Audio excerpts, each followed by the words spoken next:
আপোনাৰ পেচাব জ্বলা-পোৰা সমস্যাত ভুগি আছে নেকি? আপোনাৰ মাজে মাজে পেচাব জ্বলা-পোৰা হয় নেকি? যিহেতু গৰমৰ দিন, এই বিশেষ কাম কৰিলে আপুনি কিন্তু বহু উপশম পাব পাৰে। সাধাৰণতে আজিকালি বহুতৰে প্ৰস্ৰাৱ জ্বলা-পোৰা কৰা সমস্যা দেখা দিয়া যায়। কেইবাটাও কাৰণৰ বাবে এই ৰোগে দেখা দিয়ে।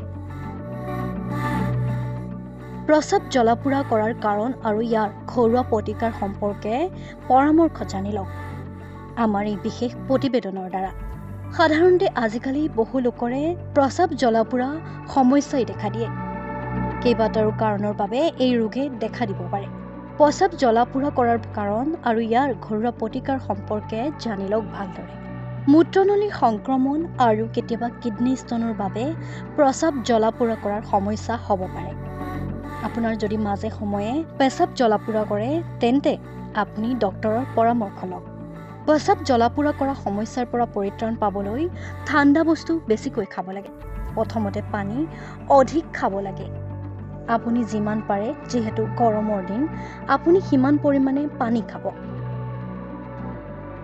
পানীত নেমু মিহলাই খালেও আপোনাৰ পেচাব জ্বলা-পোৰা সমস্যা দূৰ হ'ব।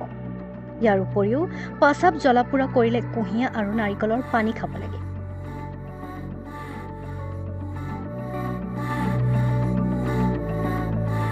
গৰমৰ দিনত কুঁহিয়া বা নাৰিকলৰ পানী খালে পেটটো ঠাণ্ডা হৈ পৰে আৰু ইয়াৰ ফলত আপুনি আপোনাৰ পেচাবৰ জ্বলা-পোৰা সমস্যাও দূৰ কৰিব।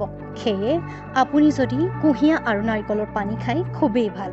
এইসমূহ ঘৰুৱা উপায় অৱলম্বন কৰি পেচাব জ্বলা-পোৰা কৰা সমস্যাৰ পৰা হাত সাৰি থাকিব পাৰিব। আচলতে পেচাবৰ সংক্ৰমণটো সাধাৰণতে মহিলাসকলৰ বেছি হোৱা দেখা যায়। মহিলাসকলৰ শাৰীৰিক গঠনৰ বাবে এই সমস্যা অতি সহজতে হয়। গতিকে সকলো মহিলাই পেচাব কৰাৰ সময়ত সাৱধান হ'ব লাগে। অপৰিষ্কাৰ ঠাইত যাতে পেচাব নকৰে তাৰ প্ৰতি লক্ষ্য ৰাখিলে এই সমস্যাৰ পৰা হাত সাৰি থাকিব পাৰিব।